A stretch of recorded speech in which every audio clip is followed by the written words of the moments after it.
Call the City of Lloydminster Governance and Priorities Committee meeting to order for Monday, November 20th. At this time, we'll take a silent moment of personal reflection.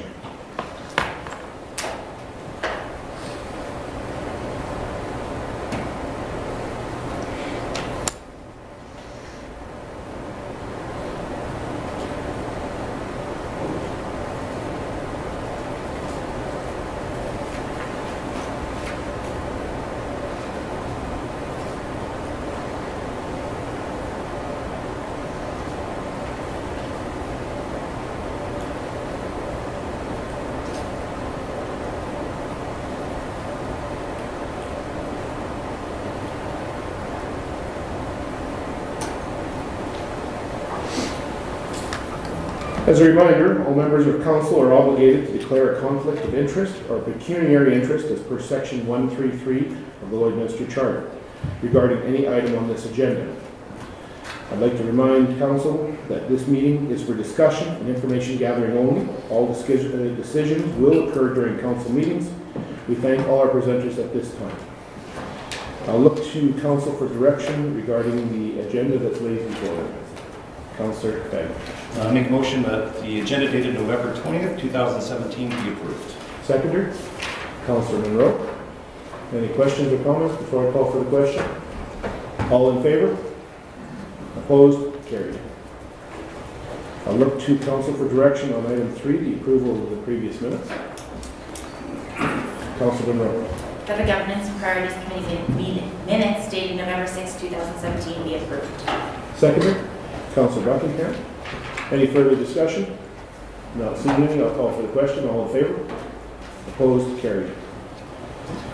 We'll move to item number 4 on the agenda is public presentations. And 4.1, I would like to invite Milton Tutusus to speak to the podium to speak from the Office of the Treaty Commissioner.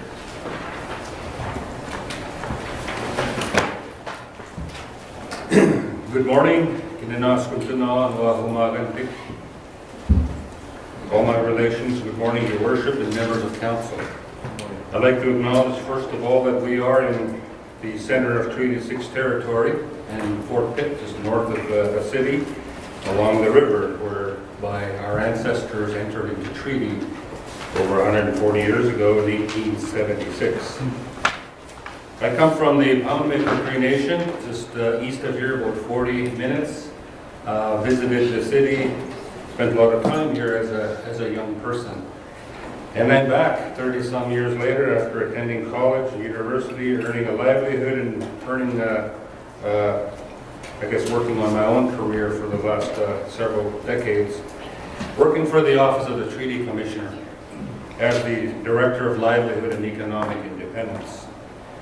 Today, I want to bring to your attention the Truth and Reconciliation Calls to Action number 57 and number 92. Sorry, I'm just going to get you to point your mic. I just don't think anyone can hear you. Is that better? Testing, 1, 2. It's not even on.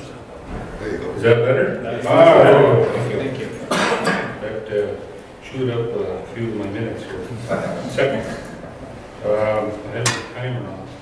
But anyways, I grew up in the area and glad to be back, taking care of some business. But the TRC Calls to Action number 57 and 92 is my focus for the next few minutes. And if I could just move on to the next slide, please. There are 94 calls to action. So in the City of Lloydminster, I've been very honored and been part of some projects in the city. 5 years ago, we started the Economic Partnership Summit in partnership with the Chamber of Commerce and other partners. And we've made some progress in terms of engaging the community, improving relations, and hopefully leading to some fruitful business development opportunities, employment, and so on. We also have a reconciliation project that the OPC had initiated with various partners. Some of our council members are part of that working group as well. And we've made some progress. We're flying the flag here in the city of Lloydminster. This past fall, Lakeland College raised the Treaty 6 flag as well. But what do we do next is the big question. Next slide. I want to make a recommendation to your council and to make this a priority. In fact, we're working on this similar project similar projects, reconciliation projects currently with the cities of Saskatoon and Regina are well underway. We have Lloydminster. We started a working committee here not that long ago, this past summer, and we have cities of North Battleford and Prince Albert on the radar upon request. So we are in those cities facilitating those discussions and those plans for those communities. What we're saying to those communities is that we need to get our heads around the language from the TRC report. And I just want to bring to mind, to your memory, to the committee here, the principles of reconciliation. There's 10 of them, but I want to lead by, I'm not going to go through all of them. You can Google search the TRC calls to action and read these yourselves. But number one indeed was saying that the United Nations Declaration on the Rights of Indigenous Peoples is the framework for reconciliation at all levels and across all sectors of the Canadian society. Next slide. The TRC report, which was finalized just several months ago, addressed and identified numerous outstanding issues in terms of bringing Canadian Indigenous cultures and societies up to the level of the rest of Canada. As you know, it doesn't take a researcher or a scientist to figure out that there are a lot of challenges in the Indigenous community, and poverty is the number one challenge. And out of that poverty, we have issues for everything ranging from child welfare, issues around education, language, culture, health, justice, Canadian governments, legal systems, public servants, church apologies, strategies that are required for youth programs, museums and archives, missing children, women, and the Bureau of Information.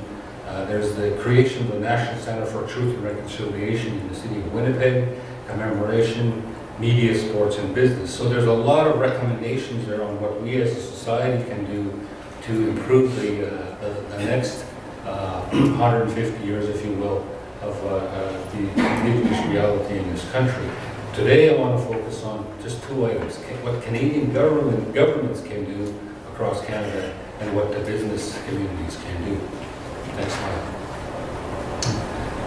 When we look at the TRC calls to action, number 57, quote, it says, "We call upon federal, provincial, territorial, and municipal governments to provide education to public servants on the history of Aboriginal peoples, including the history and legacy of residential schools, the UN Declaration on the Rights of Indigenous Peoples, treaties on Aboriginal rights, Indigenous law, and Aboriginal Crown relations. This will require skills-based training in intercultural competency, conflict resolution, human rights, and anti-racism." Next slide. My favorite, the economic reconciliation, number 92. It's a little longer than what I have on this slide, but I just pulled out the most pertinent information. It says, quote, "Ensure that Aboriginal peoples have equitable access to jobs, training, and education opportunities in the corporate sector, and that Aboriginal communities gain long-term sustainable benefits from economic development projects, and provide education for management, staff on the history of Aboriginal peoples." I reiterate that I know we've made some progress with the economic summit. We've had 5 summits now in the city. We've had good attendance. We've had and introduced some of the most prominent Indigenous leaders in Canada, including Chief Darcy Bear, Chief Robert Louis, Chief Clarence Louis.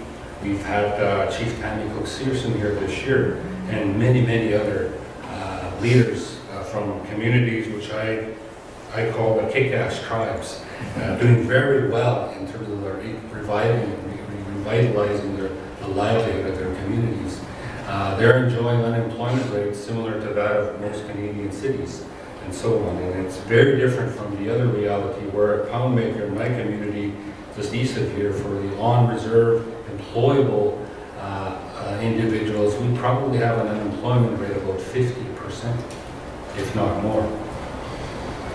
You can imagine what this council would have to deal with if the unemployment rate was 50% in Lloydminster. We get really squeamish when it reaches 7, 8, 9, 10%, but let alone 50% in some of our communities. I'll speak on behalf of some of our more remote communities. having unemployment rates around 70–80%. So it's an enormous challenge, and I would encourage you as leaders in the community to do a little homework, if not already, to access this information that's available online. You can Google search anything online about Indigenous issues today.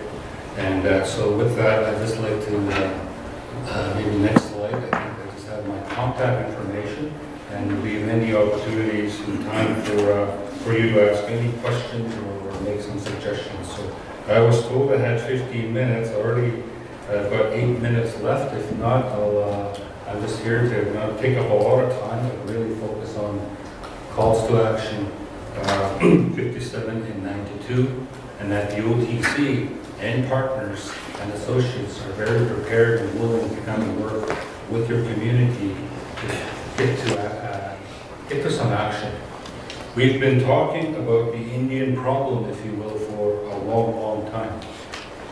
Many of us have sat by and literally did nothing. And I've heard scientists, social scientists say, economists say, there is a cost of doing nothing, and there's going to be a cost for success. And rather than calling it a cost, I would say we need to invest. We need to invest in this challenge. And with that, I'd just like to thank you for the opportunity given us from Toronto. Thank you very much. Thank you very much, Milton, for the presentation. I thank Councillor Diachuk for making the arrangements to have Milton come to speak today. Councillor Diachuk, Councillor Fagnan and I have attended several of the Office of the Treaty Commissioner Reconciliation and Truth discussions. We've got a committee per se, I guess, that's involving many different people for the community's knowledge, discussing opportunities to try and help move things forward. But I think this was a great opportunity to bring it to all the council, and we have that opportunity here. I'll turn it over to council. Is there any questions that you'd like to ask of Milton at this time from that perspective? Councillor Diachuk. Thank you, Worship. Pardon me. First off, thank you, Milton, for making the journey here. And I know that you've been on the road for a bit, and I just want to say that my experience of working with Milton goes back a number of years, where he's worked with presentations to the Economic Summit next door here at the Native Friendship Center, and challenging First Nation communities in terms of their readiness for employment. And certainly his sincerity and energy has been, for me, a source of kind of an inspiration in many ways to want to become more involved and participate. We've been working through this committee, quasi-committee if you like, and have a 2-page document that I've shared with council. I think one of the things, if you could spend a minute or two perhaps, is what's happening in Saskatoon, for instance, and kind of the efforts, because I know that council has not had that opportunity to hear some of those pieces. Yeah. In a nutshell, what I do know is the city council in Saskatoon, in the last election, declared year 2017 the year of reconciliation for the city of Saskatoon. They've raised the Treaty 6 and Métis flag. We've had walks where there's thousands of people engaged in a community walk for reconciliation. There have been forums, there have been discussions, they've had conferences, primarily focusing on educating the community at large, including new immigrants to the city of Saskatoon. So the city of Saskatoon, for example, also just announced in line with Call to Action 92, a partnership with the local tribal council, where I believe they're embarking on a partnership to develop a hydro station along the Saskatchewan River, right? Where the proceeds would not just go to the city, but also to the local First Nations of that tribal council. So again, meaningful action, jobs and wealth creation for the tribal council members in that region.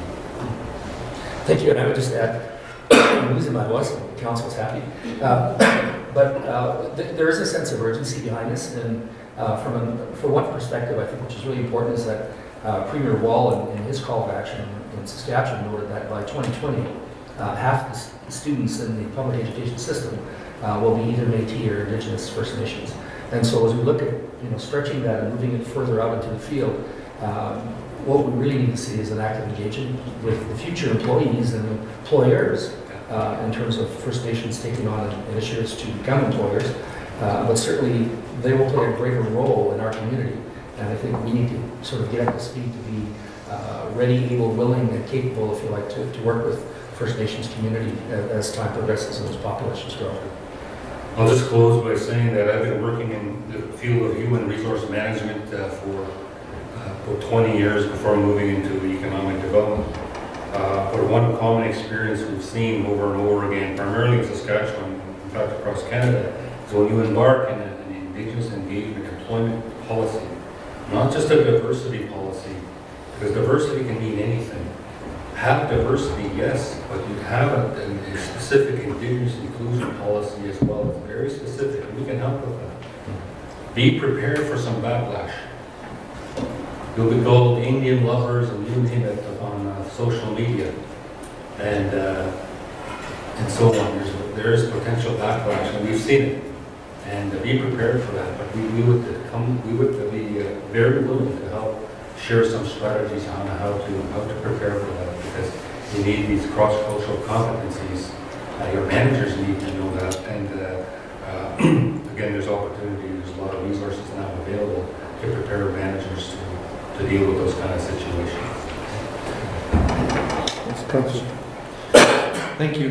This may be in some of the notes that Councillor Diachuk already has, but I was just curious off the top of their head, in an ideal world, what specific items would you like to see the City of Lloydminster do as part of solutions to addressing the Truth and Reconciliation calls to action? Number 92, summer employment, internships. There's got to be some temporary hires. It's like every municipal government has summer temporary hires for laborers, but we don't just want guys and gals on the shovels, right? But again, keep an eye open for opportunities in administration, mentorship for management, and so on. Contracting, procurement. To have a look at your procurement policy.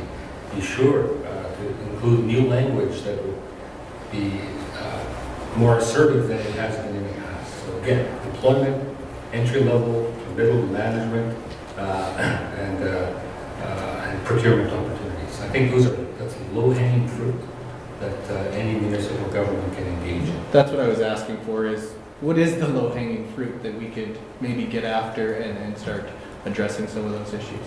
Thank you.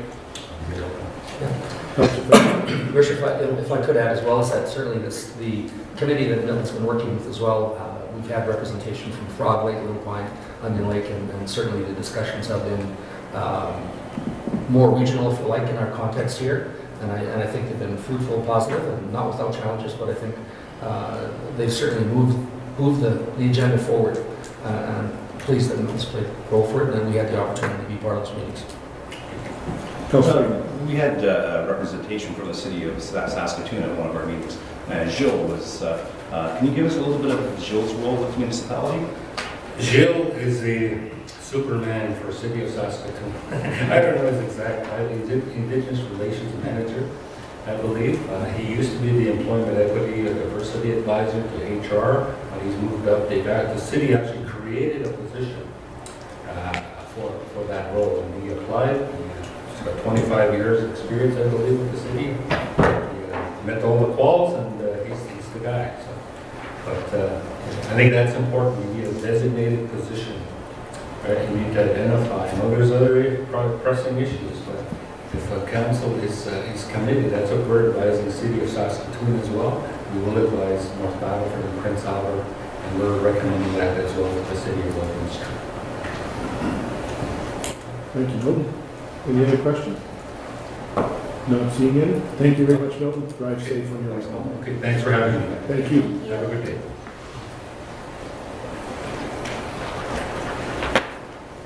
Next on our list of public presentations is the Downtown Lloydminster Business Improvement District, known as DID. I ask John to speak on their behalf.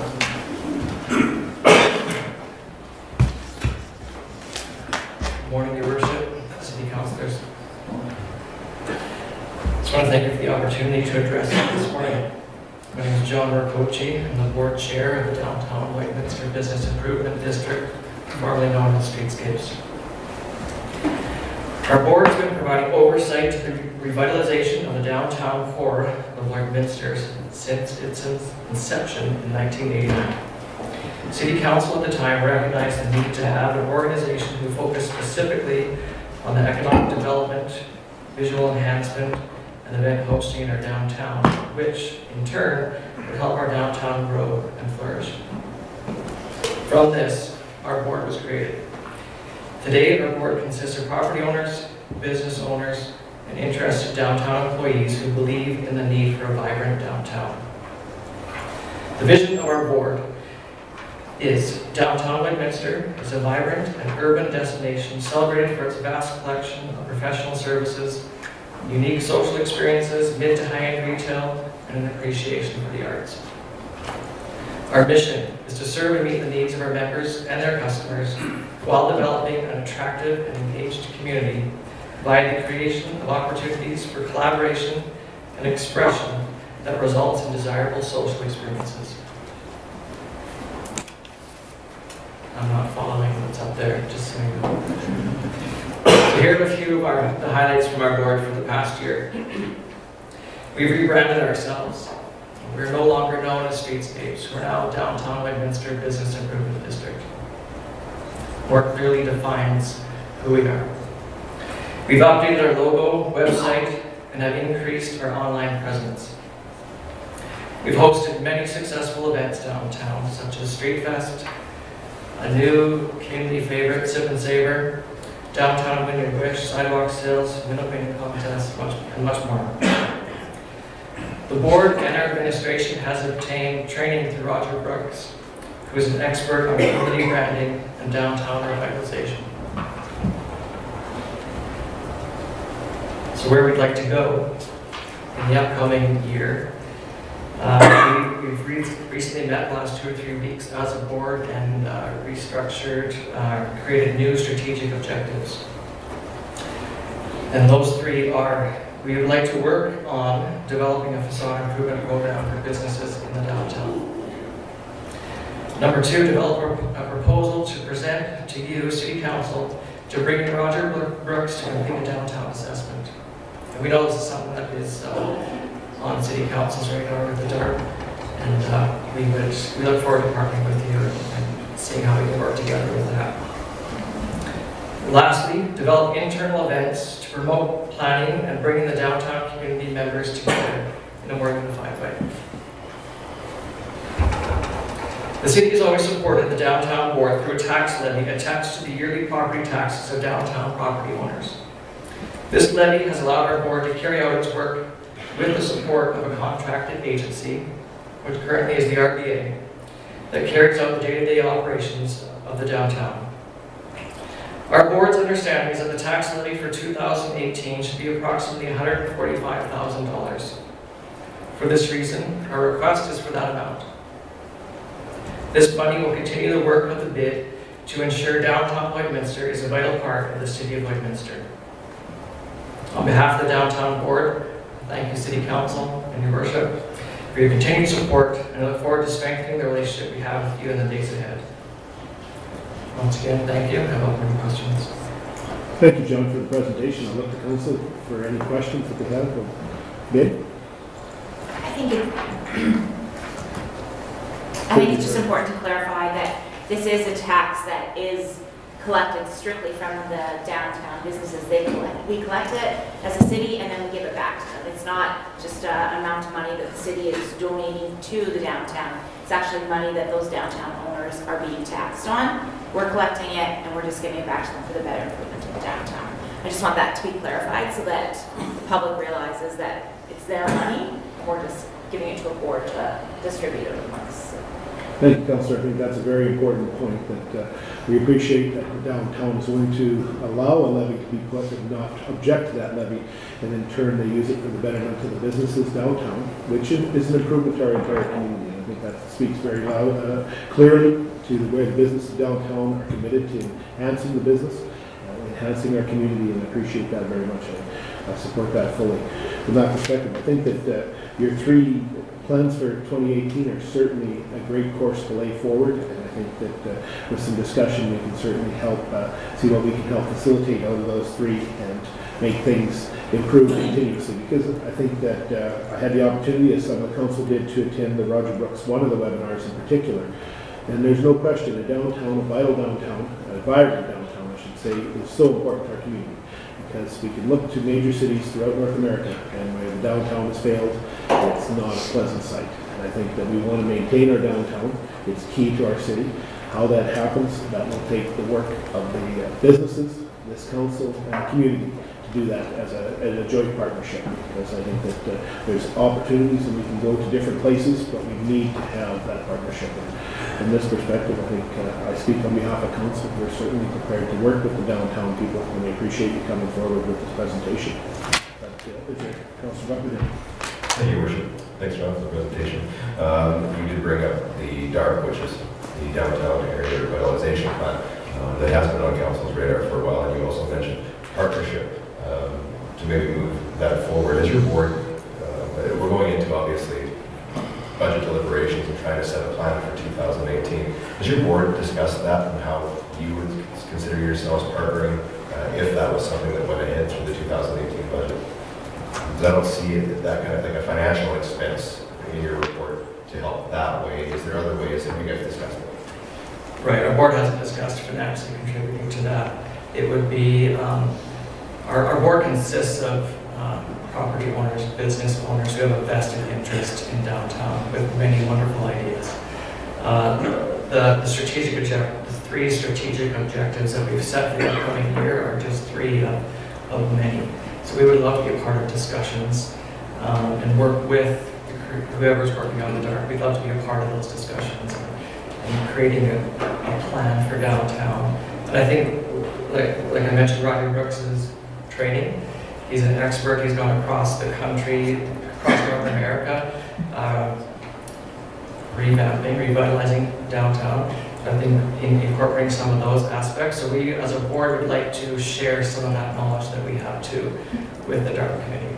That's our thoughts on how we participate at this point. Yeah, for sure. I think I've been involved with it for a lot of years in the past as well, through chamber and everything else. And, I'm not certain that the cooperation has been as good as it could be. So hearing that answered my question, that's good, because I think there's an opportunity there to make sure that all ears are open and voices are heard and collaboratively work together, because I think there's some improvement that can be made in that area, from both sides. Not pointing fingers one side or the other, but some good improvement can be made there. So I'm glad to hear that answered my question. Thanks so much. You're welcome. And we, just one more thing, we as a board recognize that we can have as many wonderful ideas as we want, and without city partnership, we can only go so far, so we definitely need to work together.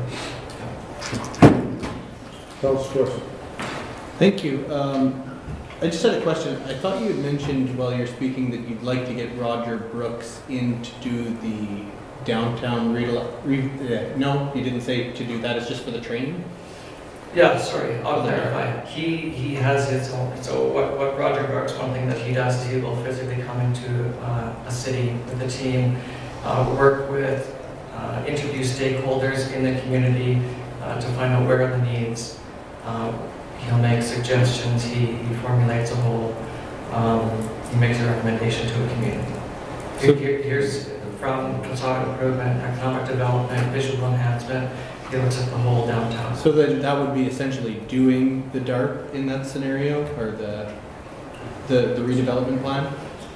And I The only challenge I'm just thinking ahead is that's definitely a sole source type item, that there may be specific circumstances that would have to occur for us to be able to go with your person of choice, because we have specific procurement policies that would maybe not allow us to do that. That's not to say it's not impossible, depending on what the circumstances are. For sure. Yeah. The only other question I had is just that what normally, or what happens kind of on a year-to-year basis, because everything in our budget is really operational. Is there any kind of long-term items on here, or any capital items, or is normally capital items fall within the city's budget? Sorry. Water. That's a really good question, and this is one that our board has discussed at length. As the bylaws sit right now with our board, we're not able to plan for long term. At the end of every fiscal year, if our board has more than $1,000 sitting in our account, the city can take that money back from us. So what that's done for us as a board is it causes us, we have to We don't have to, but we find events, we find ways to spend that money within the year. Because as I said, as the bylaw sits, we can't plan for long-term projects. So sure, we might like to redo the sidewalks. We'd like to have some beautiful lamp posts. We would love some antique lamp posts that we see in lots of other beautiful downtowns. We'd love to see beautiful signage. But these are big capital expenses that we can't plan for because of that bylaw. Okay. No, that's good information. It's something to consider on the bylaw front, is whether or not there ought to be some changes made for your ability to make long-term enhancements, because annual kind of just operations won't necessarily ever get you from, you know, where you are today to some desirable future. Absolutely, absolutely. Okay. Thank you. I'll give Councillor Diacek and then Councillor. Yeah, thanks, John, for making this presentation. I think a couple of things I was going to ask. What are the barriers that we currently have in front of you? And you've answered one of them, I guess, in terms of the funding structure. The second one, I guess, is that we don't have that darkened place to be able to begin to fit in with you and support the sort of the growth and development of that as well. Is there anything else that you see right now that sort of, aside from the economy, like that's getting in the way of the downtown, that we can do as a city? There's a number of vacant buildings right now. Yeah. So that's it. We have two committees, Economic Development and Marketing Beautification Committee, so that's one thing that is the Economic Development Committee is working on what can we do to promote businesses to come downtown. So potentially there's room for the city to work with us on that. That's kind of the first thing that comes to mind. Okay. Councillor Diacek. As far as your bylaws go, John, and thank you very much for the presentation, I was under the impression that by going to the BID, the Business Improvement District, that was going to allow you some more flexibility on bylaws. Is that just a myth that I heard? I haven't heard that myself, so Okay. perhaps it's a myth. Yep. I thought that was Okay. Councillor Thorson. Thank you. Just one other question is, what's the buy-in of the downtown businesses to the overall bid strategy? I understand they have the ability to sit on the board if they want to, or something along those, but do you guys find any issues as far as your strategies or the way funding is allocated, or maybe downtown businesses would rather not have as much of a levy put on them? Have you found many issues with that? As far as pushback towards the levy, Yeah, as far as pushback towards the levy and the I have. strategies. that's not something that's come up in our board discussion as well. Okay. Any other discussions? Well, I think for everyone on the council's table, thank you so much. Councillor Monroe does sit on the committee and carries an active voice from the city council, but I appreciate having the opportunity for the entire council to hear this presentation, and certainly look forward to enhancing the downtown from the perspective of both downtown businesses as well as the city, because as I said before, I think it's critical. We do not want to follow the steps that some other people have taken and lost the downtown. So there's some work that needs to be done, and we look forward to moving forward in 2018. Great, thank you. Thank you.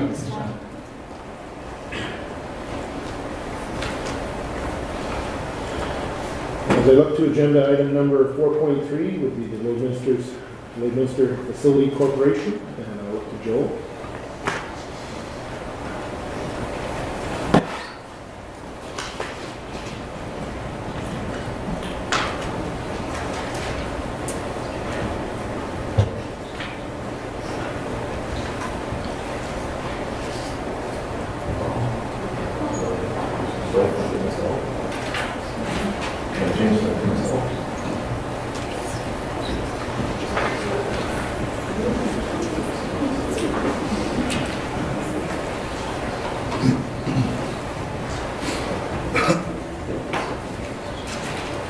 Thank you, Your Worship, Council for having me today.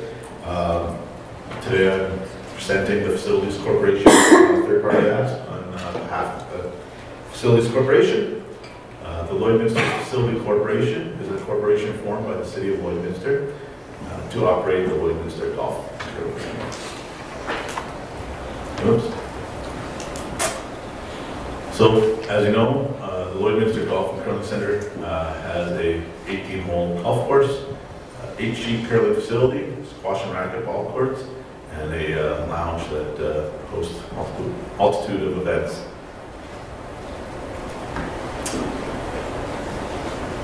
So, who uses it? The Lloydminster Golf and Curling Center is used by many different demographics. There's a large portion of seniors, young youth, adults, children of all ages. This past year, the Lloydminster Golf and Curling Center hosted Saskatchewan Men's and Ladies Golf Amateur Championships, hosted the North Alberta Curling Association Playdowns, and was a partner with the Pinty's Grand Slam Curling. Lloydminster Golf and Curling Center has a lot of programming that involves there. Schools use the facility, kids are golfing, kids are playing curling, kids use the squash courts. More and more we find more schools attracted to the facility. We also have received grants this year. McIndiff Sports, we received a grant for them to run a girls golf program. The girls golf program for ages 7 to 12, we are able to bring more girls into golf so they learn the sport. Part of the program is actually also letting them use other city facilities as well. Saskatchewan Golf Association provided us with a grant to run a junior program. Junior grant program, once again, ages 6 to 15, I believe. Welcome children to get into the sport of golf. Through these kind of programs, actually our own facility manager, Marty Whedon, was recognized eventually for Junior Promoter of the Year.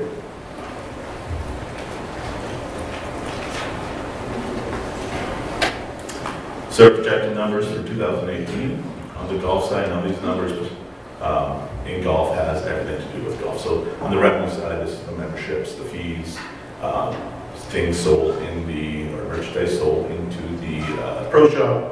On the expense side, so grounds, buying stuff for the pro shop, wages. So we project that the revenue in golf will be about 1.15 million. Expenses are 885,000. And we'll come up with 271,000. On the lounge side, expenses include food, product, wages related to the lounge. Our revenue is 444,000, expenses 338,000, and we'll come up with almost 106,000. On the curling side, revenue is rental. It is mostly rental of the curling rinks. Our expenses include labor to install the ice. We have utilities in there that are related to that season, wages. We will lose around 110,000 to provide that service to the community. Building costs, the revenues in the building costs include rental of meeting rooms, rental of the squash courts, those type of activities. Expenses include anything has to do with building, so repair of the building, utilities during the off-season when it's not curling. Those are the type of expenses, and the building will cost us around $390,000. So the Facilities Corporation in 2018 is asking the City of Lloydminster for just under $122,000 for an operating grant. If you have any questions, please do.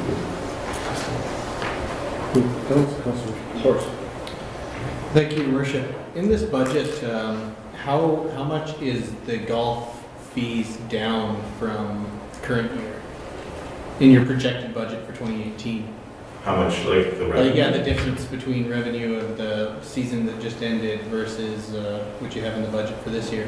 Yeah, it's very similar. We've increased memberships this year. We've approved the 2% increase, as well as the rounds of golf is $1. I don't have that exact figure with me, Okay. but they are pretty much on par, if not a little increase on the fees. So, Joelle, thank you for the numbers. One of the challenges is the number is based on a number. So if, as an example, what would a 20% reduction in golf do to you, and would that affect the lounge as well if the weather, we end up in a month of just terrible weather and the snow doesn't leave us as we hope it will in the springtime? How will that affect your budget? Because everything you plan for, as in the past, is driven by the participation. If the usage isn't there, we still have operational fees, and how much would they be adjusted accordingly then if we lost a month of golf, as an example? Absolutely. It's a really hard number to tell, but a lot of seasonal employees. So we would, of course, reduce our expenses that way, and we just slim up as much as we can. But it's a hard number. You're right, we're very seasonal, so it really depends on getting those revenues. Does this budget that's being approved, does that pay back the $105,000 that we loaned last week? Thank you, through your worship, to Councillor Dorson. No, it does not include any payback or anything like that. Councillor Diachuk. Joel, thanks for sharing this information. So a couple of things around, I guess, really, the budget really seems to be supported overall through the golf program. I talked to a fellow on Thursday night at the library meeting and made me aware that internationally and globally, the level of golfing is declining at a certain percentage rate across the world. And so I guess as I look at the expenses, are these close to a 3-year average or 5-year average? So historically, as you look at these expenses and revenue, so as Mayor Alberts has asked, when you're doing your budget, is this close to the average of the last 3 years? Or with the weather last year, it was a one-off because we lost, revenue with the flooding. So I kind of like this, I guess when I'm looking at this, is it close to a 3-year or 4-year average? And if we're looking at it just historically in one year, I'm worried about that part of it. So I'm not sure whether you have that information, but if it's a 3-year, 5-year average, how close are we to this? And really, when you look at the memberships overall, where are we at compared to 3 years ago, 4 years ago? Are numbers growing? And certainly in one of the articles that was referring to this global decline, and golfing was the big effort put into recruiting younger golfers.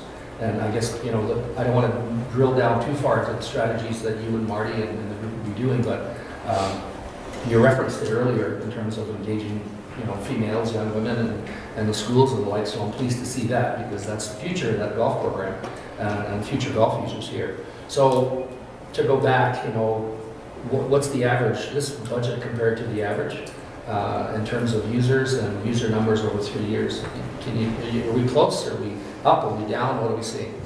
Yeah, the users, so we're finding tournaments declining. Rounds of golf, possibly a little bit of a decline, but our memberships actually are up in the last 2 years. And you're right, that's why we have a really good facility manager that's trying to bring in those programs, trying to develop some things to allow golf to succeed. We are dealing, like you said, globally, read articles as well. It is declining, and it's about finding ways to increase it, and that's what our facility manager, Marty Whedon, is working continuously on.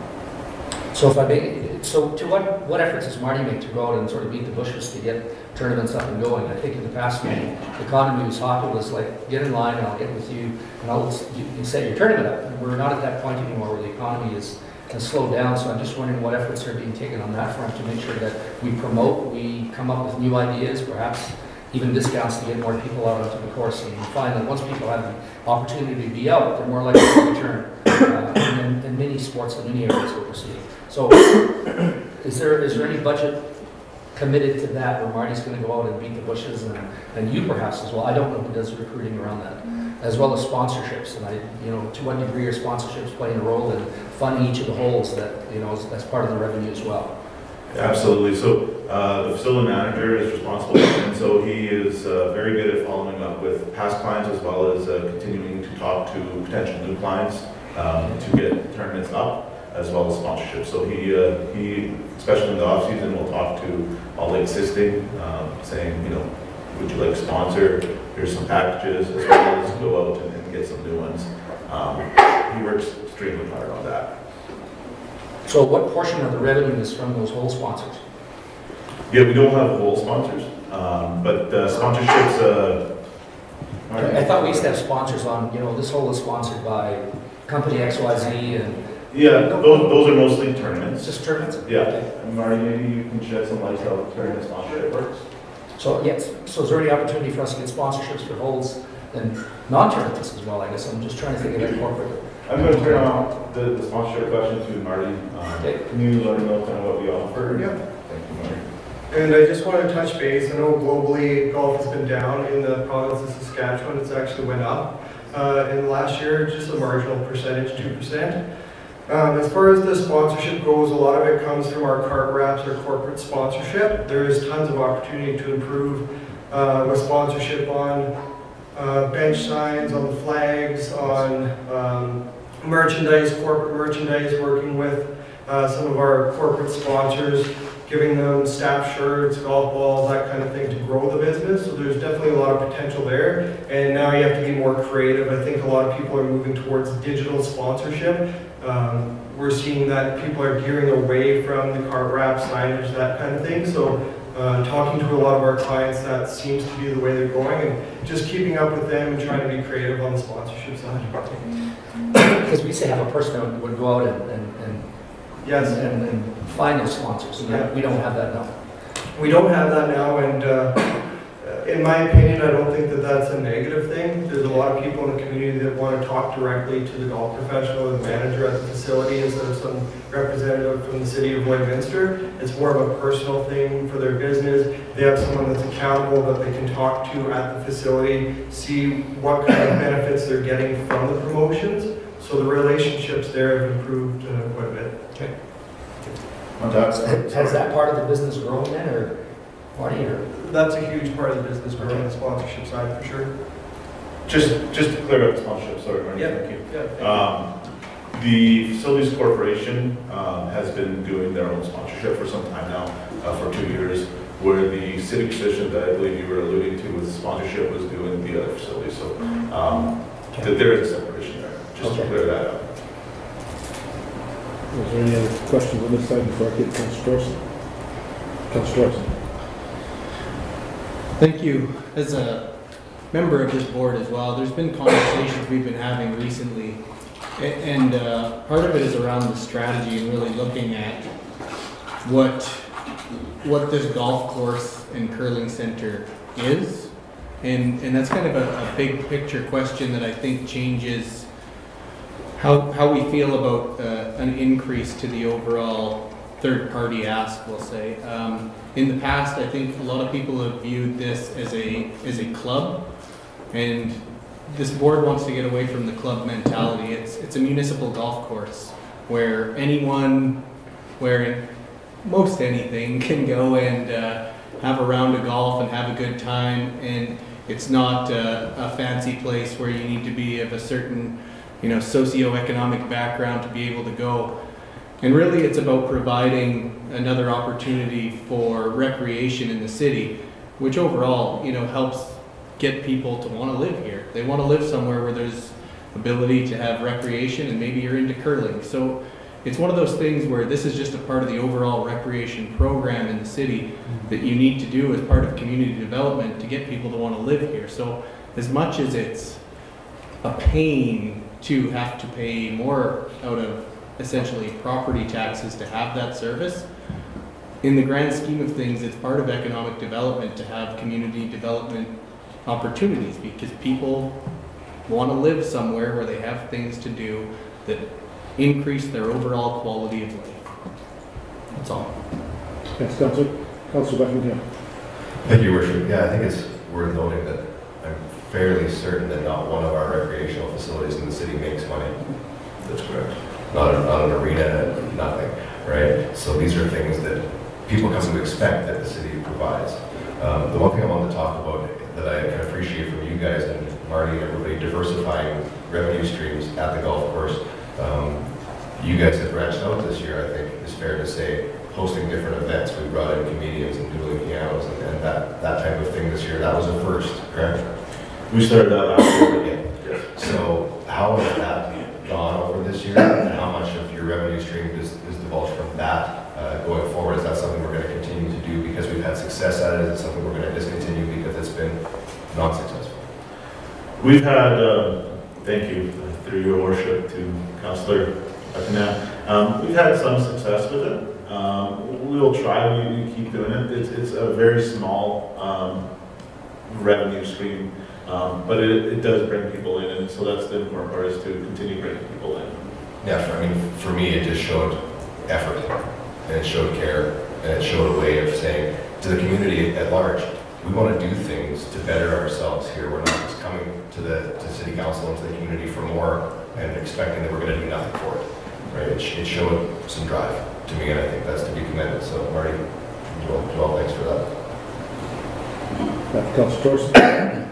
Sorry, I had one other question, which is more me drawing out an answer from you that I'm pretty sure I already know, more for the public. But so is there any changes to strategies as far as things like inventory and sales that you're doing this year as a means to not try to compete with other businesses you can't compete with, and where we could potentially lose money on obsolete inventory every year?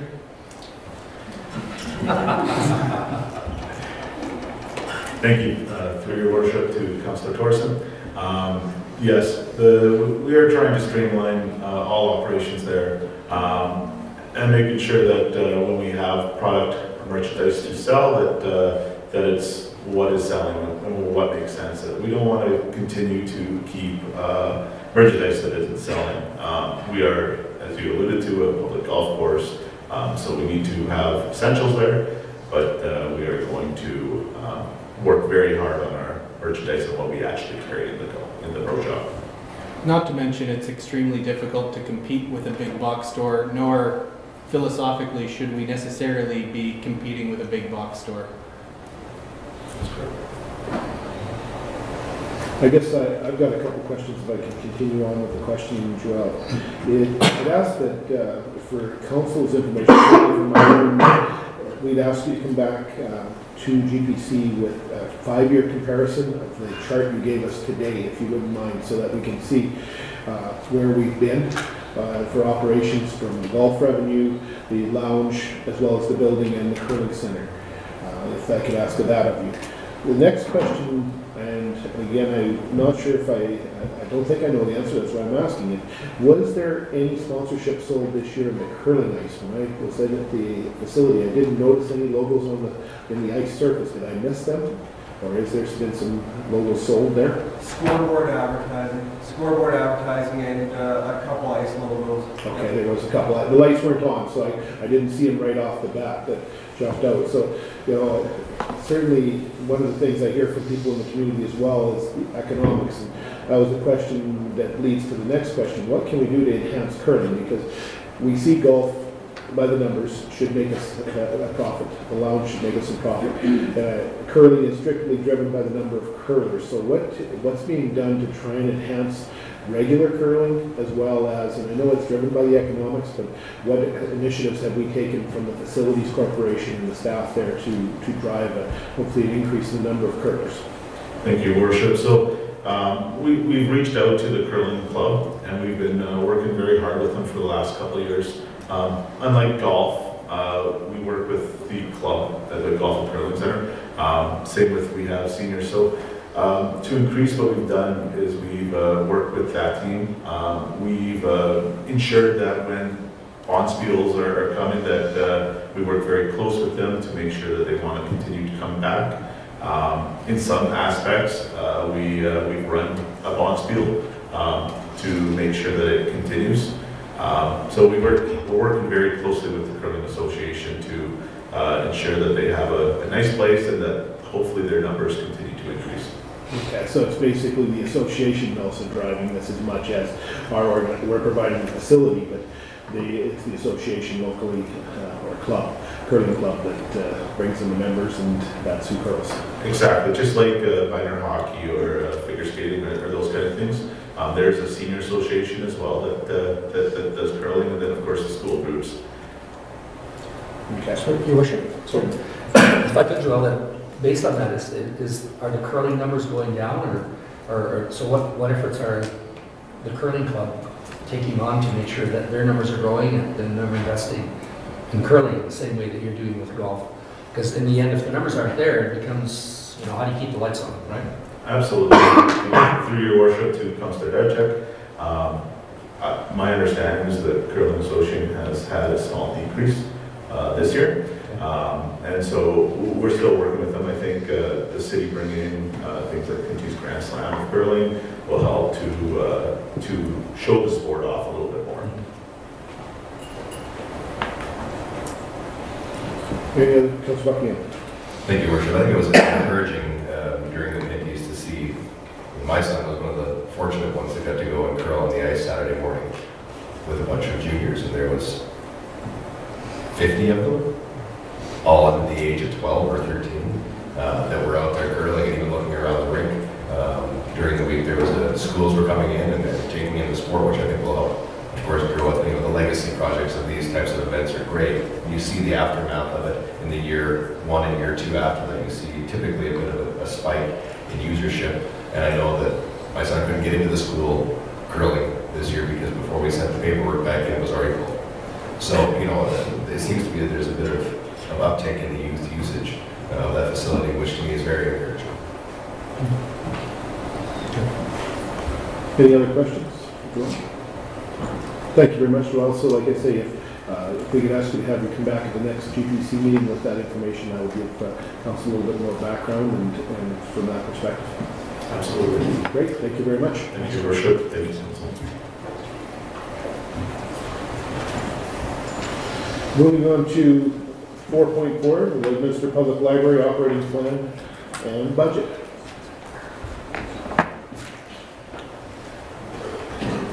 Welcome, Ron. And good morning, Your Worship, members of the council. First of all, I do convey Lynette Arnold, the Library Board's chair's apology for not attending this morning. She had some urgent and odd things happening to her at her place of employment, and pure letterhead truck problems. I understand. Okay. I'm here to present on behalf of the Library Board our request for funding for the 2018 year. As is our practice, we've also tried to extend out our request for 2 additional years beyond that so that we can ourselves and as well as make council aware of what our trends are and where we're looking at going. The Library Board is looking at 2018 very much as a year of transition. We're in the process of developing a new strategic plan which will cover a 4 to 5 year period going forward. And we plan to have a draft of that available for stakeholder consultation January, February, with our goal to have it filed with the Government of Alberta by spring of 2018. During that time period, what we plan to do is, during the 2018 time period, our goal is to complete some of the items in our existing strategic plan, ranging from finalizing the appropriate library bylaw to finishing off our complete revamp of policy, which we started several years ago. We're also looking at some items in terms of programs and services, implementing the home visit portion of our homebound delivery program. The institutional one has proved to be extremely popular, and we're in the process of working out how to, now that we've dealt with the opening of Pioneer House and the increase of people there, we're looking at other options there. We're also looking at a revamp of our children's and adult programs, trying to get more into the hands-on thing and rather than very traditional story time kind of things, which although are effective and useful for small kids, don't merely grab their attention as much as things that are tangible, physical, and moving. One of the key things that we're looking at is to work with council to come up with a short to medium term facility strategy while the overall long-term facility plan is worked out. The major capital plan that the city has in place has some good points in place for where a future library could go. But in the meantime, we've been in a bit of a holding pattern for the last few years, and we need to resolve and move forward on some things with that. To do this, our primary source of funding is, of course, the City of Lloydminster, the Province of Alberta, and the Lakeland Library region. We're projecting, because of population increase, that we're going to 2,000 population increase on the Saskatchewan side. Our levy to the regional library will go up by approximately $50,000. And we will see approximately $55,000 coming back to the city. So we'll actually get a small gain on that. We don't see any change in the Alberta per capita grant. And by going through and fairly carefully reassessing and in some cases pruning back some of our own expenditures, we are going to be able to operate for this year and likely the following year on a steady state basis without increases.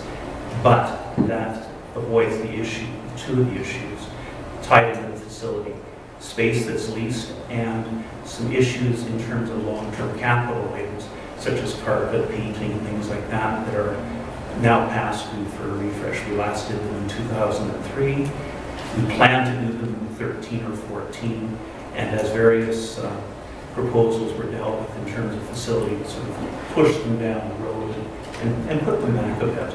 But at some point, when carpet starts to delaminate and lift and things like that, you simply have to deal with them, as you do when chairs have backs that fall off and are physically no longer usable again. You just have to deal with some of these things and put something appropriate in place for safety and for comfort issues.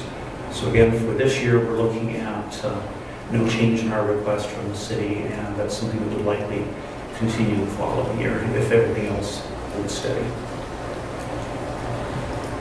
And at this point, Your Worship, I'll try to entertain the field as many questions as I can. Thank you very much. I'll look to council for questions. I guess I'll kick it off with, from the perspective.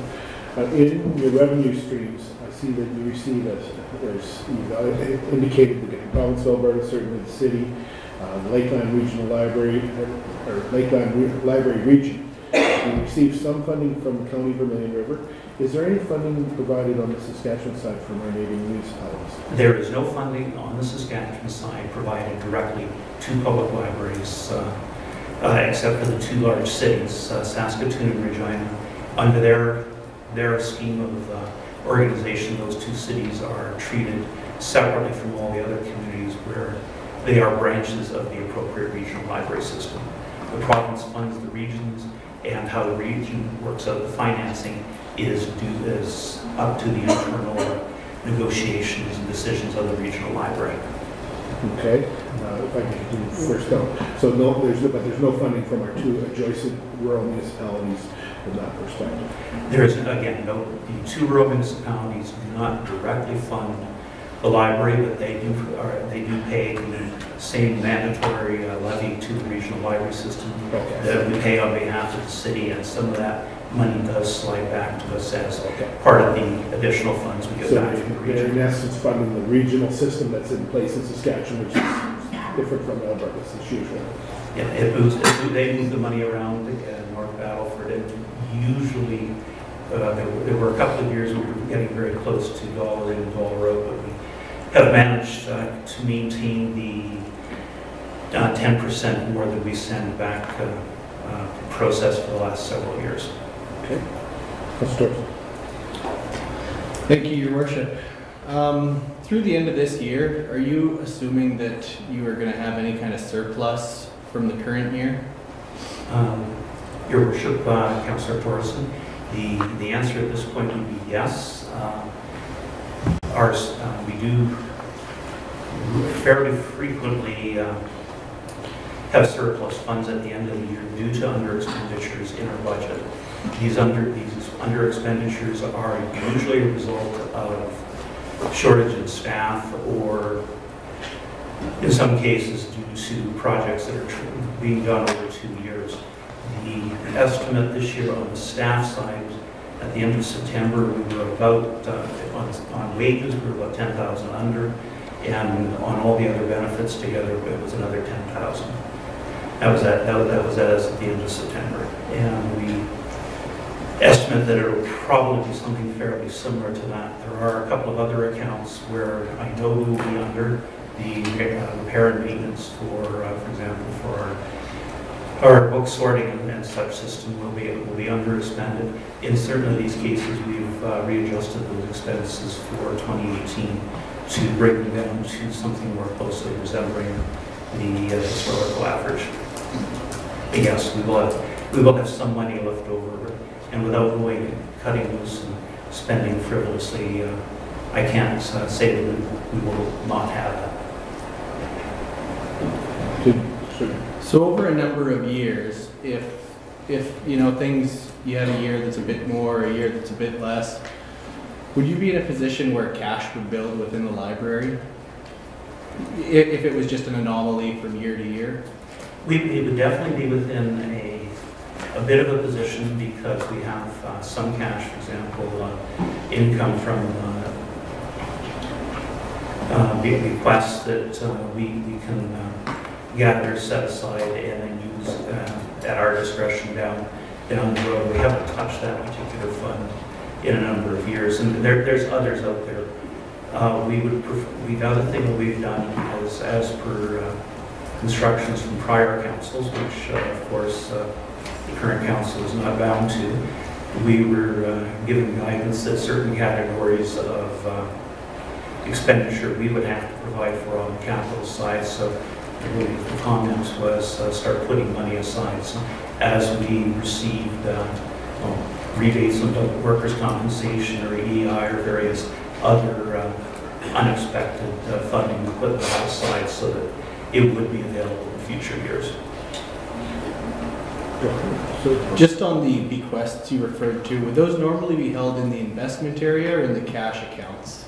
Those are currently being held at the moment in, I believe, a series of laddered GICs, Okay. so that they can, I believe they're 5-year ones that roll over every year so that we can get the best possible interest rate that is available today, which isn't excessively high, but No. It helps. So I don't want to catch you in a gotcha moment, that's not the goal of this, but I did some analysis of the financial statements back to 2012 to September 2017, and there's been 432,000 built up of cash within the operations.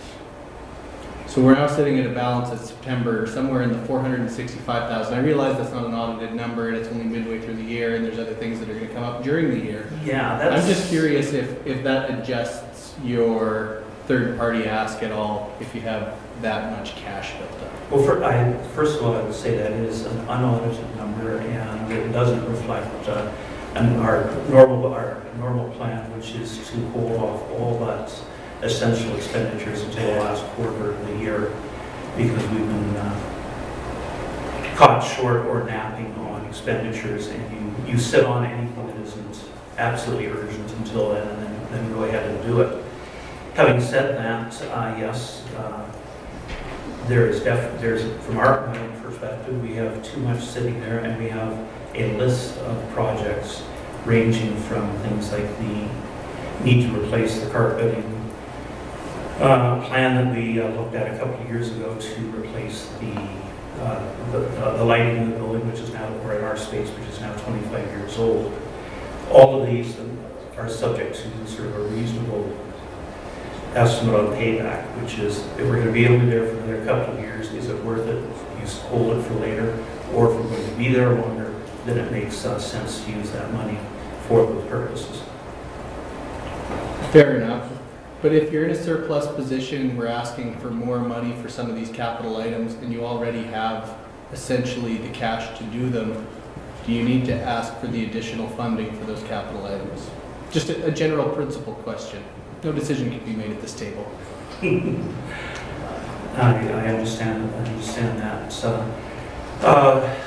Generally not, and you'll notice that we're not asking for very much in terms of capital. We're looking at what we consider normal replacement level capital. One of the things that we are struggling with, and we've already taken one run through for our own internal policy committee, is what's the maximum level of funding that we need to retain to cover things like our levy to the regional library.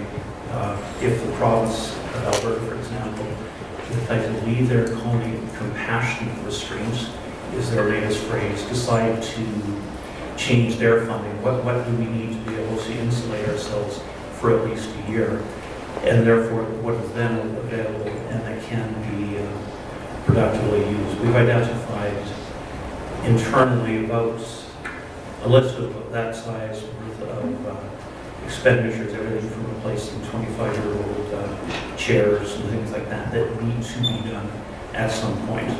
And once we have a better perspective on that through through the short to medium term capital facility, then we can prepare to do certain things. We would, I think we need to cut it down, but I don't think we need to go hog wild and spend.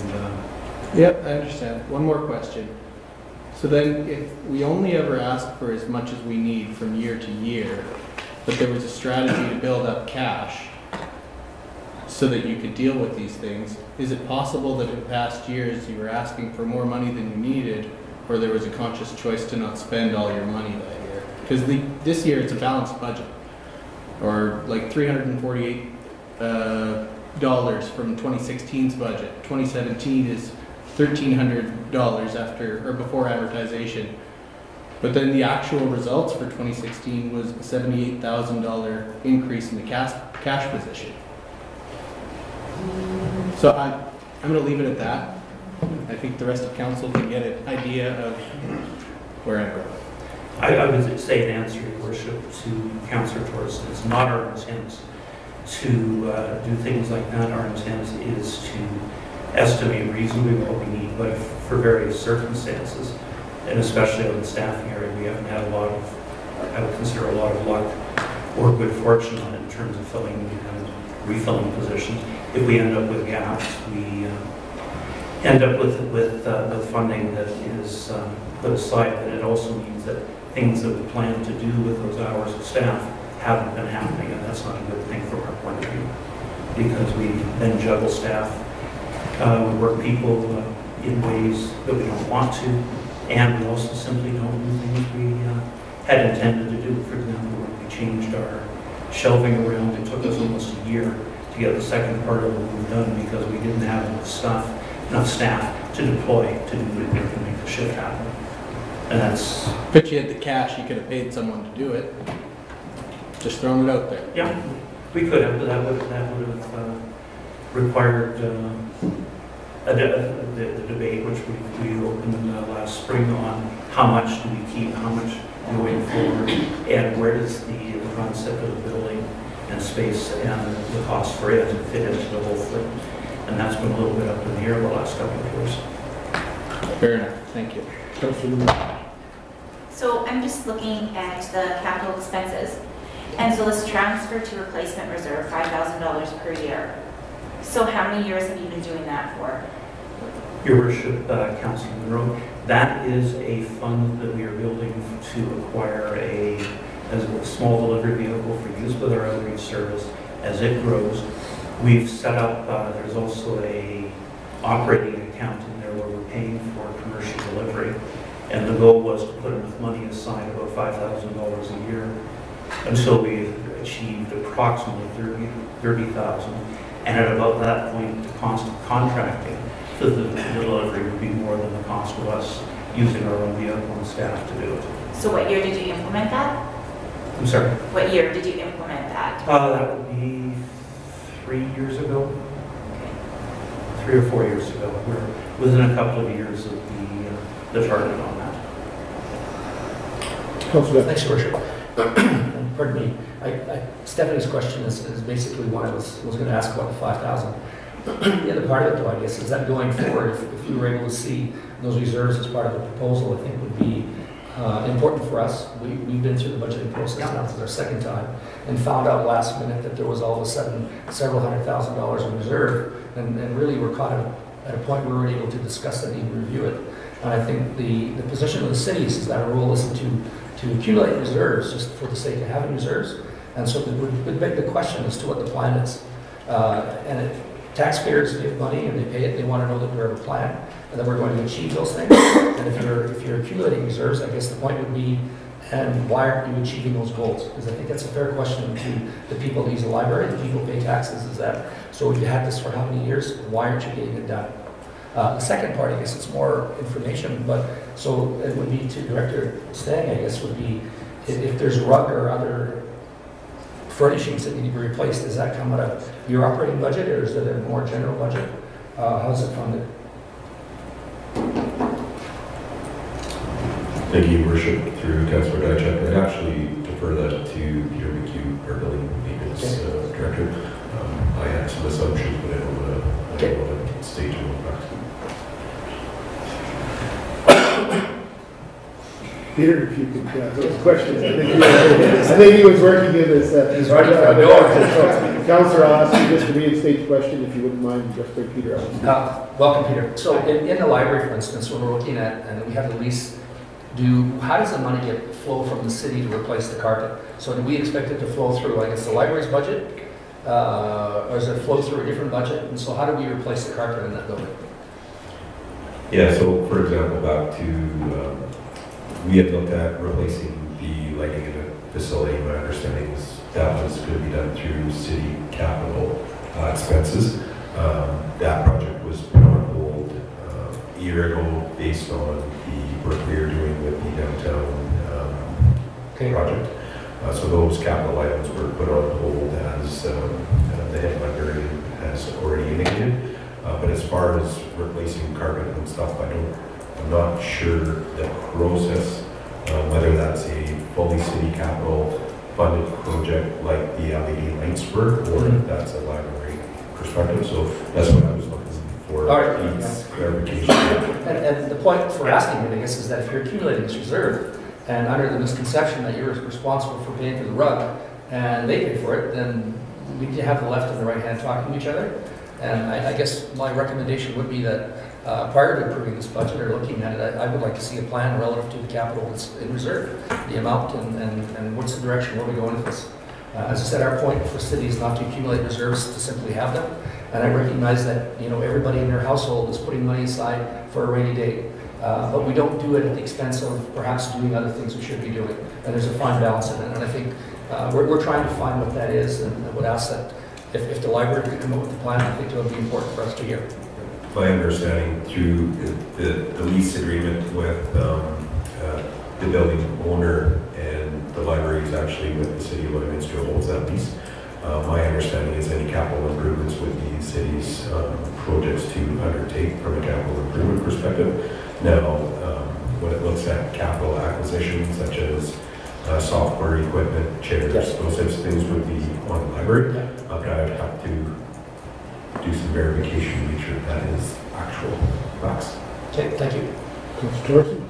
Thank you. No, this is just a quick comment. If that is the case, that the city of Lloyd is responsible for the capital items, then our people likely need to be talking to the library to say, what are your requests for capital items during the year so that it can be added to the overall list the same way as the ones from the LGCC are added to the list.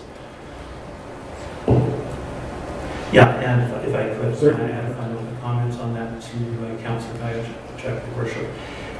Previous council, and this goes back to the early part of the 2000s, once a reserve fund that had been set aside for things like this was emptied, indicated that we were going to be responsible for all elements of this, and that was the guidance we proceeded with at that time. It's not been superseded. We're certainly open to working with council and administration on a different plan on it, and there's some, of course, there's some funding setting aside for that. The key thing on this, and this is the part that I again refer to in our presentation, is we are operating on a series of 5-year leases. Don Stang went and managed to put together a pretty advantageous lease in terms of financial terms for the city, but the current one will be up in 2020. So the payback on that, unless we decide early to exercise that option to extend it, and that's a decision that really until the major capital facility plan emerged and various things like that, that's just not been able to pin down as to where we're going to be, how long we're going to be, and whether the latest rumor of the day is to, hey, have you heard that the library is moving here, as I cheerfully say under my breath, yes, right next to the new Costco store. because of the number of observations that happen on that. Once we have that cleared up in terms of where and what, I think the path forward is a lot easier for both myself, Don, and Pete to come back. We certainly can come back to you with an outline of what we've got and also an outline of the various items that we have pending that are going to need or have passed their already needed dates, so you've got a better understanding of them. Yeah, I think that was, excuse me, the notes I had here. I guess the things I'd like to see back from the library, if we could, within the next 2 weeks, in essence, would be your usage numbers over the last 5 years. I'm sorry, your usage numbers for the library over the last 5 years. Where have we seen numbers going, both adults, youth, and children, if that's how you, I'm not sure how you might categorize it, I'll leave that to you, but just give us a running average, to the numbers used. The capital requirements, I think we've identified, I think we've got to flush this out. I'd see 2 capital requirements. One that would fall to the city, that the library feels needs to be done, be it carpet, lighting, things like that. But also then a true capital budget, now knowing that the library is not responsible for the lease, because that, I believe, falls to the city and buildings. Then you would have a capital lease saying we have, and I see some of them here, computers, and just that 5-year, because I think that's what we need to start to look at, certainly from a capital needs. And you're absolutely right, I'll address the rumor, because I think that a lot of people ask, well, when are we getting a new library? And I'm sure you've heard this numerous times from around this table, it's in the budget. Well, I can assure you it's not in the budget currently, and I'll reiterate what we've said. The wastewater treatment plant is number one, and we won't make you be a part of the wastewater treatment plant, so I can reassure you of that. Much appreciated. I'm sure you do. So from the perspective, this is some long-term planning that this council will need to tackle. When that will be delivered, maybe this term, could be whenever down the road, but certainly I think that's what we need to do, and I hope our council's been attacking that accordingly with long-term planning and going from there. But I think that, the numbers again substantiate what's going on at the library, because it's out of sight, out of mind from the perspective that it's not something that every taxpayer visits every day in the city or drives by, because you're in the basement, you're in downtown. Some people just forget about that the library is there, where other people take full advantage of it. And I think it's important that, from that perspective, to provide that information to this council, if you wouldn't mind, to give us that direction, some numbers and things like that, to look at that from that perspective. Thank you about the lease. That gives us, that was a question I had, was 2020, 5 years, so it'll need to be looked at again relatively soon. Yeah, I think that answers my question, but if you can come back with some information. Councillor Beckingham. Thank you, Worship. As we were talking about all these capital expenditures and so on and so forth, I had noted in here before today the $2,500 budget under that line item for last year, and an increase of $5,000 to that item for this year, which was $7,500 is what's budgeted for what's listed as building improvements. Was that covering your carpet and all those things that we were talking about, or where did that fall into this? That basically is a certain amount of demolition of a wall and replacement of failed carpet in an office area to make better use of the space. Where it's a configuration we've lived with since 1992. It has a person in a very small office that isn't workable. We need to take out the wall, and we can't even patch that carpet. We need to replace that carpet entirely in that area. Yes, that speaks to the increase of $5,000 for that. No, the estimate for carpeting is somewhere in the $40,000 range alone just for the carpeting. But yeah, so the $5,000 increase in this budget, did it have a specific use? Yeah, that was to demolish the walls, replace carpet in that area and in other areas where it's actually delaminated. Thank you. Any other questions? Well, thank you very much, Ron, for that presentation. If I could ask that if it'd be possible for 2 weeks, that would give us back. Yeah, we'll have the information for you. Thank you very much. Thanks, Ron. Thank you. Moving on to item number 4.5, the Lloydminster Regional Archives Association, Don Duncan. Welcome, Don. Thank you, Your Worship. It's a pleasure to address you and council really for the first time on behalf of the Lloydminster Regional Archives. Lloydminster is an unusual beast among cities in Alberta and Saskatchewan, in that archival services typically are part of the municipal operations. For 21 years, that service has been provided by the Lloydminster Regional Archives Association, which is a not-for-profit volunteer organization that has done fundraising to develop a very good archives, really, and provide service to our community. I know each of you has read the submission that we've provided, and so I want to reserve as much time as possible to answer your questions, especially given that this is our first presentation asking for funding from the city. Having said that, just a couple of introductory remarks. Our archives has grown over the past 21 years. We now have tens of thousands of historic documents and images and maps and family information about all the service clubs that have supported our community, information about many of the churches, information about sports activities and businesses and industries that have helped Lloydminster become what it is. And we style ourselves as our community's memory. If there weren't an archives, the information simply wouldn't be there. And so when the city, for example, wants to get information on the redevelopment of a heritage building, where do they come? They come to us. When the city looks at what the history of downtown development is, they come to the archives and ask, well, what do you have? When organizations wonder about their past, because people change and institutional memories come and go with those people. And, so for example, when we had this past year a representative from the music festival who thought that, this is a pretty significant anniversary of the music festival in Lloydminster. Do we have anything on its early past? Well, by golly, we happen to have a copy of the very first syllabus from that operation going back into the mid-1930s.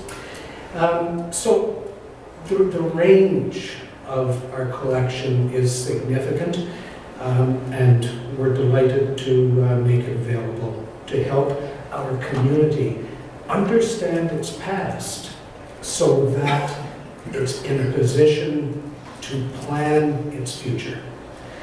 If you don't, the saying, if you don't know your past, you're lost. Who are you? What are your values? What has helped build the community? What are some, and just as important, what are some of the dumb things that as a community or as businesses, as institutions, we've done in the past that we want to avoid repeating in the future? So the archives does provide what we consider to be an essential service in the community, not as conspicuous as policing or the fire department or other important things like water and sewer, but if not conspicuous, certainly important.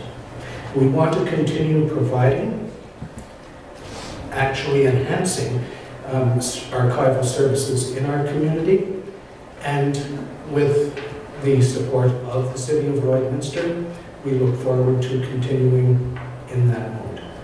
So with those remarks, Your Worship, I'd be very pleased to address any questions that Council may have. Thank you, Don. I'd like the Council for any comments, questions? Council Craig. So Don, in the province of Saskatchewan and other archives other municipalities that have archives, is a lot of those ran by the municipality, or is it volunteer groups? What's the proportion?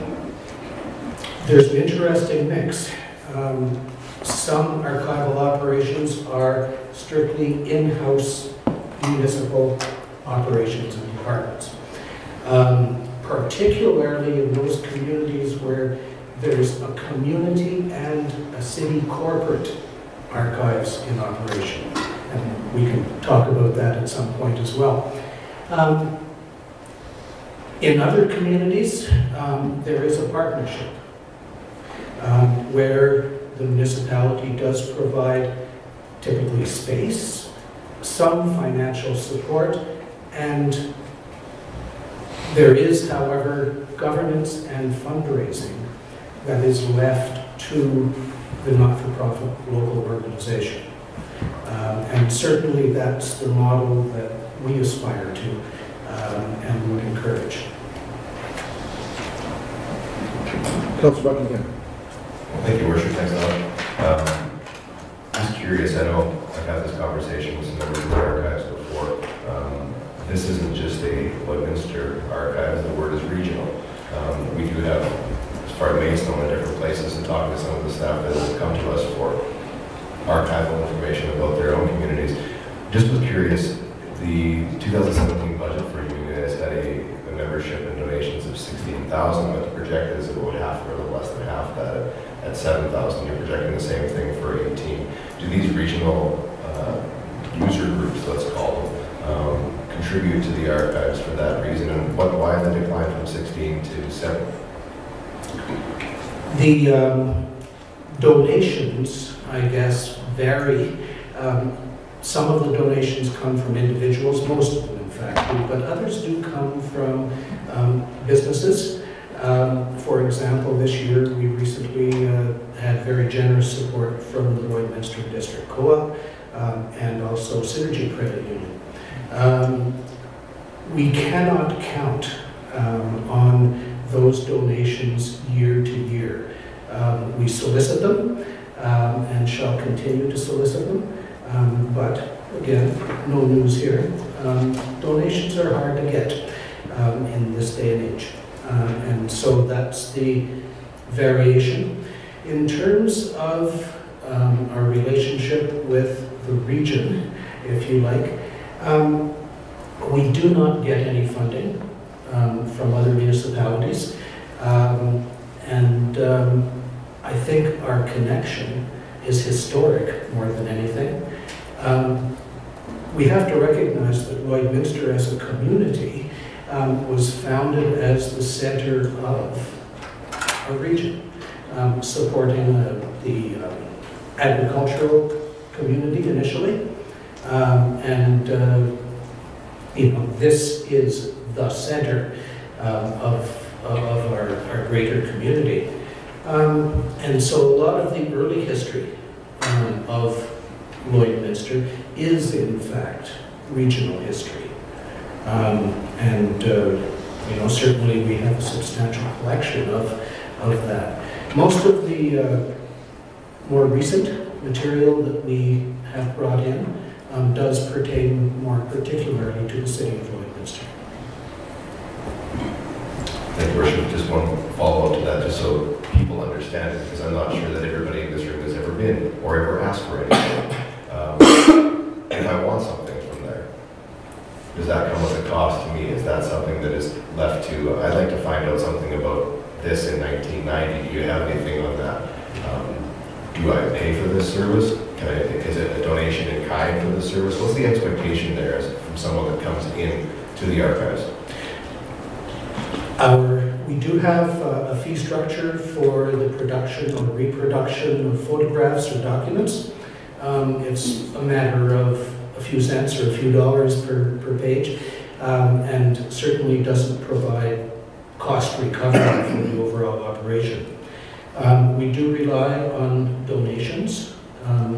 Certainly we have people coming to Lloydminster to get information on some of their forebears who settled in the region. When we provide material for them, typically they will make a donation, as a result of their gratitude. No, we are not going to be a profit-making organization. the fundraising activities that have supported and will, to some degree, continue to support the archives, are initiatives that our board members take. Everything from a quilt raffle to putting on particular displays and getting corporate support for that. Doing 50-50 draws at the men's golf nights in the summer. Having a turn at the Moose Lodge Bingo every year. Every third year or so, we get a license as a not-for-profit group at the Camrose Casino, and we get revenue from that. The fundraising really never ends, and it's quite a demand on our board and members. Councillor Batchel. Thanks, Your Worship. First off, Don, thanks very much for doing this. I know this is a passion of yours, and I think much of what we see here wouldn't exist in the way it is without the kind of effort and drive that you put into it.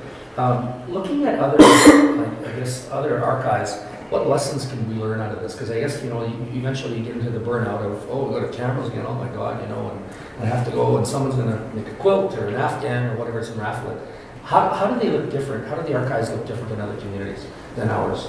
Are they in the same boat we are, or are there lessons we can be learning? I think the main lesson that we can learn is the benefit of a collaborative and symbiotic relationship among cultural elements in the community.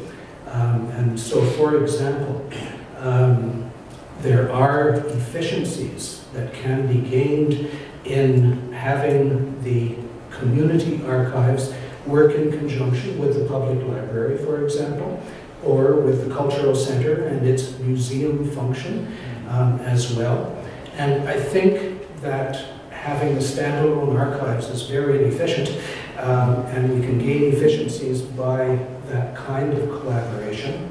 And I would add, and I think when Council's priorities get to the point of looking at the importance of having a record management system and our corporate archives, I think the potential of collaboration and efficiency with the community archives is certainly there. So that's the first lesson, I think, that we could take from other municipalities. Councillor. So I may have missed this while I was desperately looking for the answer, trying to read it, but you may have said it and I just missed it because of that, so I apologize. But I noted that there was a change in salaries and benefits for the year. So are you hiring additional staff this year? We would like to. Okay. Currently, our operation, although our collection has grown, our hours of service to the community have not. And the hours that we currently have are just, 15 hours of open time per week, Wednesday, Thursday, and Friday. And we're falling behind. We simply cannot meet the demands for service that we have, not only in getting material out to people, but also in cataloging, preserving the new content that keeps coming in. And this is a good problem. When history stops, when we have to stop, when there's nothing new to collect, then we're in serious trouble. So in the proposal that we've submitted, we're suggesting that we would add one additional operational day per week. And that comes at a cost of approximately $5,700 over and above our standard operating costs. Okay. The other thing I was just going to say is, if you're doing more, do you think maybe that helps on the other side probably too in future years as far as donations? You're getting more stuff to people. You're promoting it more. You're kind of a bigger organization. Although 3 instead of 2 isn't substantial numbers, but that's 30% bigger. So I'm just curious if you think that the income could be raising because of that as well. Yes, it can be. Excuse me. I think we have to look at the evolution of the archives in Lloydminster. We started out in 1996 with nothing. There was no collection. And gradually, over the course of these 2 decades, our collection has grown to something that is very substantial and usable. And therein lies the key to your question, I think. We're now at the point where we have a product to offer. And that product, that service, certainly has the potential to bring revenue in. We are in the process of expanding our exposure. We used to be, until 2 years ago, we were tucked away in the northwest corner of the library in the atrium building, very inconspicuous. And now, in the location that we've occupied for 2 years now, in the cultural center, the traffic, if you like, has increased substantially. We're also increasing our social media presence. We do have a regular and updated Facebook page. Ray Bailey looks after that for us. We are increasing our online presence, recognizing that modern researchers are going to rely on the internet to access our collection. Currently, I have a grant in for $5,000 through the Saskatchewan Council of Archives and Archivists to enhance our website so that it does become much more usable. We're completing another grant-supported project that will see our redescribed collection and catalog posted online so that when someone wants to know, does the archives have anything on a particular company's involvement in the oil industry, for example, in Lloydminster, they can go to our website, check our catalog, and follow up from there. And so we are actively pursuing that increased exposure. Thank you. Any other questions? Yeah, I'd just like to comment. I've sat on the board as city appointed for the last year. I must commend Dawn and your 2 staff members, the 2 technicians. They work minimum hours and they're very skilled, and they put a lot of volunteer hours in themselves, as well as the board, very dedicated. And I know that you guys try and keep everything very lean, and it's just been amazing to see the jumps and the strides that we've made over the years, because without that, we wouldn't have that community memory. So commend you guys on a job well done. Thank you. Well, thank you very much, Don, for the presentation. Much appreciated. Thank you. Thanks, Tom. As I look at the clock, we have went a little longer on the first couple that we had planned on budgeted. So I ask for people's patience, but I'd like to ask for adjournment for lunch, or a recess, I guess, as Councillor Diachuk is very famous for, and come back in 1/2 hour. So basically to reconvene here at 12:45. So if I can look to Councillor Diachuk. Move for recess, please. Thank you. Seconded by Councillor Fagin. All in favor? Carried.